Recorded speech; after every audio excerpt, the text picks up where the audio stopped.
नरसिंह से मनीष शर्मा। 10 जुलाई को होने वाली बकरीद व 14 जुलाई को शुरू हो रहे सावन माह को लेकर पुलिस प्रशासन पूरी तरह से अलर्ट है। सुरक्षा व्यवस्था को लेकर बैठकों का दौर शुरू हो गया है। सावन माह में ही कांवड़ यात्रा निकलती है, जबकि बकरीद पर्व पर कुर्बानी दिए जाने की परंपरा है। एक साथ पड़ रहे कई त्योहारों की दृष्टिगत शांति व्यवस्था एवं भाईचारा मेल मिलाप को लेकर बुधवार को जिलाधिकारी अनुज सिंह, एसपी घुले सुशील चंद्र भान ने सीतापुर के धर्म गुरुओं के साथ पीस कमेटी की बैठक की, जिसमें आगामी कार्यक्रम को शांतिपूर्ण निपटाए जाने की अपील की व आपस में कोई समस्या न आए, इस पर भी चर्चा की गई। अधिकारियों ने धर्म गुरुओं से अपील करते हुए कहा कि किसी भी वर्ग समाज की तरफ से कोई ऐसा कार्य नहीं किया जाना चाहिए जिससे किसी की धार्मिक भावनाएं आहत हों। सभी लोग त्योहारों को आपस में मिलजुल कर मनाएं। त्योहार किसी भी समाज के हों, भाईचारे का संदेश देते हैं। पीस कमेटी में धर्म गुरुओं से अपील करते हुए जिलाधिकारी अनुज सिंह और एसपी घुले सुशील चंद्र भान ने कहा कि अमन चैन को बनाए रखने में जो आपने सहयोग दिया है, तो उससे मैं आज बहुत कंफर्टेबल फील कर रहा हूँ कि हमारे यहाँ पे किसी भी तरीके की अप्रिय स्थिति तो पैदा नहीं होगी। लेकिन फिर भी क्योंकि ये पीस कमेटी की एक बैठक होती है, यहाँ पे तमाम लोगों की अपने दिल की बातें होती हैं, कुछ ऐसी आपके दिल की शंकाएं होती हैं, कुछ आपको कुछ विभागों से कुछ गिला शिकवा रहता है, तो वो सब कुछ यहाँ सुनने के लिए हम लोग यहाँ उपस्थित होते हैं कि कुछ आपकी भी बातें सुन लेंगे। अगर आपकी पालिका से कोई शिकायत है, कोई ग्राम पंचायत से कोई शिकायत है कि भाई ये व्यवस्था होनी चाहिए हमारे किसी भी त्योहार से संबंधित, तो उसको भी हम लोग यहाँ पे अभी सुनेंगे। जैसा कि एसपी सर ने बताया था कि जहाँ पे कुर्बानी होती है और जहाँ पे नमाज इत्यादि पढ़े जाते हैं, तो खुले में नमाज या कोई भी रिलीजियस जो चीज़ें होती हैं उसको अवॉइड करने के निर्देश हैं, और इसका अनुपालन सीतापुर में काफ़ी अच्छा रहा है और हम चाहते हैं कि आगे भी बनी रहे। सभी प्रकार की जो आपकी व्यवस्थाएं हैं वो पूर्व की भांति और पूर्व से बेहतर नगर पालिका और ग्राम पंचायतें और अन्य जो विभाग हैं वो करेंगे। हमने इसके बाद में उसकी बैठक भी बुला रखी है और शीर्षतम स्तर से भी उसकी बैठक है, तो ये जितनी भी व्यवस्थाएं होती हैं वो सब हम लोग हर हालत में सुनिश्चित करेंगे। ये सावधानियां हम हर तरीके से बरतें। आप लोगों से ये बात कहनी है कि बच्चों में जब लोग नमाज के लिए आए तो उनको भी इस बात का ब्रीफिंग कर ले कि अपने अपने मोहल्ले का जो मलबा निकलेगा उसका निस्तारण हम कैसे करें, उसको कहाँ गड्ढे में गाड़ा जाएगा, या नगर पालिका को हम कैसे उसको सपोर्ट कर देंगे कि नगर पालिका उसका कैसे आगे निस्तारण करेगा इसको। तो हिंदू भाई उनसे भी ये बात कहनी है कि इस बीच में कभी कभी ये स्थिति हो जाती है, जैसे मैंने कहा आगरा में जब हम तैनात थे एक बार ये बात हुई थी कि सीसीटीवी बाद में देखा गया, सीसीटीवी में यही दिखा कि एक कुत्ता उसको उठा करके लेके गया था और वो गलत जगह पड़ गया, ठीक है, और पूरा कैमरे में दिख गया।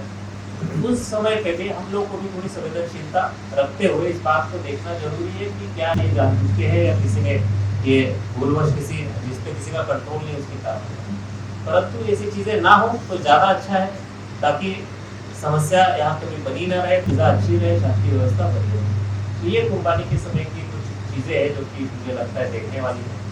आप सभी जानते हैं कि कुछ पशु प्रतिबंधित है, आपको सबको पता है कौन से पशु प्रतिबंधित है, उन पशुओं की कुर्बानी ना करें। पहले ही हम बताते रहे, अभी 4-5 दिन है तो लोगों में आवाम में ये बात चली भी जानी चाहिए, क्योंकि प्रतिबंधित पशु कुर्बानी होती है तो हम लोग को भी उसमें लीगल एक्शन लेना पड़ता है, मुकदमा दर्ज कराना पड़ता है, कार्रवाइयाँ करनी पड़ती है। तो जो अलाउड है उसको कर लिया जाए। दूसरा, जो कुर्बानी स्थल है हमारे पास में कुछ ऐसे कुर्बानी स्थलों के नाम है जहाँ पे सालों से ग्रुप में कुर्बानी होती है, परंतु वो बंद जगह होती है, खुले में ओपन से नहीं होती, और बाकी ज्यादातर कुर्बानियां इस जनपद में घरों में लोग करते हैं। तो जो परंपरा है उससे हट करके कोई चीज ना की जाए, परंपरा से लगी हुई चीज रहती है तो उससे किसी को आपत्ति नहीं रहती है। ये तो बकरीद के संबंध में मुझे कहते हैं, अपने अपने मोहल्ले में आप लोग 1-2 लोग जो भी महत्वपूर्ण लोग हैं वो जिम्मेदारी भी ले लें कि कहीं कोई अफवाह फैलती है, कोई बात होती है तो उसको हम किसी तरीके से कैसे दबा लें, उसको कैसे खंडन करें, कैसे सही बात लोगों तक पहुँचाएं। ये भी एक महत्वपूर्ण बात हो जाती है, क्योंकि माहौल सोशल मीडिया यहाँ वहाँ काफ़ी गर्म हो जाता है। कहीं बंगाल में कोई चीज़ हुई है, तमिलनाडु में कोई चीज़ हुई है, उसको कोई फेसबुक पे और व्हाट्सएप पे डाल देता है, तो 4 लोग आगे देख लेते हैं, बिना देखे आगे बढ़ा देते हैं, बिना देखे बिना सोचे समझे कि भाई ये क्या है, और वेरीफाई भी नहीं करते कि अपने जनपद का है क्या, अपने जिले का है क्या, अपने राज्य का भी है कि नहीं, और पता चले देश का भी है कि नहीं, तो उसको आगे बढ़ाए, उस पर जो लिखा है विश्वास है। उसमें हम कार्रवाई भी कर रहे हैं, आप देख रहे हैं लगातार हम जो ऐसा मिल रहा है उसके खिलाफ कार्रवाई भी कर रहे हैं, तो तत्काल मुकदमा लिख के लोग जेल भी जा रहे हैं, और उसमें हम कोई पार्शलिटी नहीं पकड़ रहे, जो कर रहा है वो किस भी धर्म का हो कर रहा है वो जेल है, ठीक है, क्योंकि सोशल मीडिया का इस्तेमाल इन सब चीज़ों के लिए नहीं होना चाहिए। पीस कमेटी की बैठक के बाद पेश इमाम मौलाना शौकत काज़मी ने एक वाकया का जिक्र करते हुए इंडिया को बताया कि अपने मुल्क की ये खासियत है कि सभी के त्योहारों में लोग एक दूसरे से गले मिलते हैं। त्योहार ये खुशियों का त्योहार है, और सारे त्योहार हमारे मुल्क के अंदर के हों या बाहर के हों, सारे के सारे खुशियों के त्योहार हुआ करते हैं। हमने सिर्फ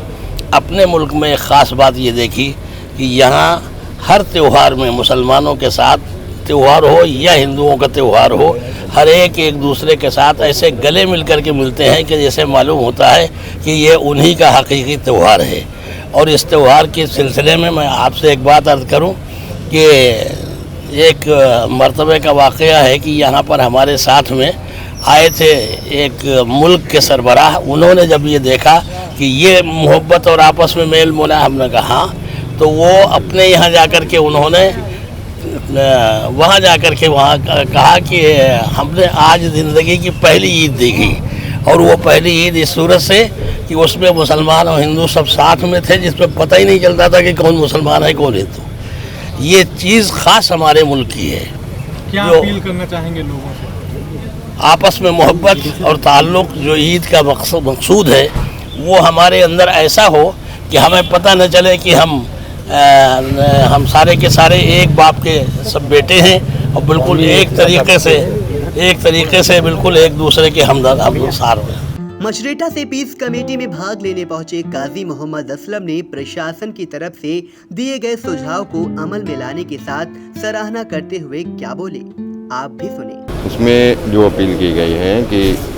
कुर्बानी के त्यौहार में कुछ एहतियात बताई गई हैं, और वो एहतियात मेरे नज़रिए से समाजी तौर पर बहुत बेहतर हैं। जैसे कुर्बानी की वीडियो ना बनाई जाए,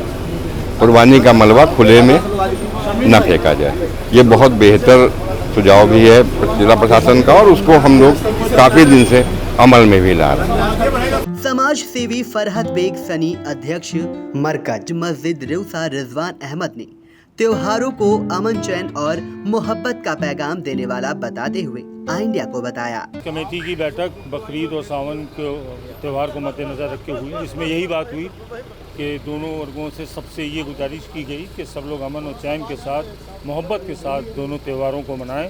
और ख़ासकर एक पैनी नज़र ज़रूर रखें समाज के जितने भी जिम्मेदार लोग हैं कि हमारे आसपास क्या हो रहा है। अगर कुछ भी ऐसा हो रहा है जो हमारी शांति व्यवस्था को खतरा पहुंचा सकता तो तुरंत। मैं सनी बेग हूँ, सदर ईदगाह कमेटी सीतापुर।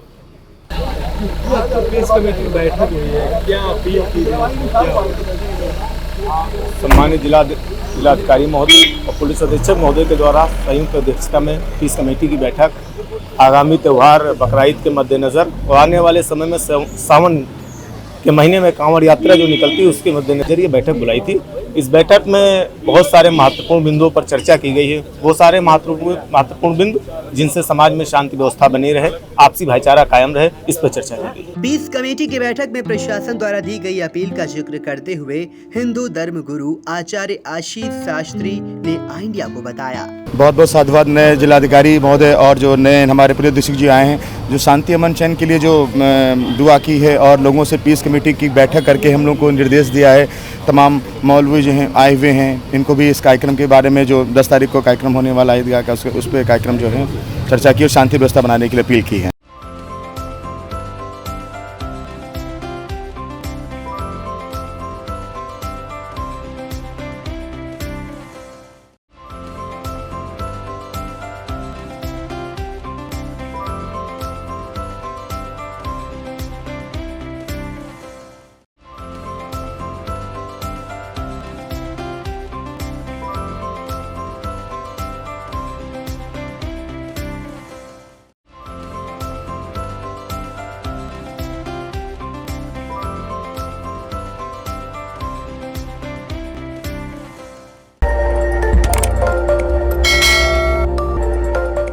खबर आपकी, नजर हमारी। देखते रहिए आई इंडिया।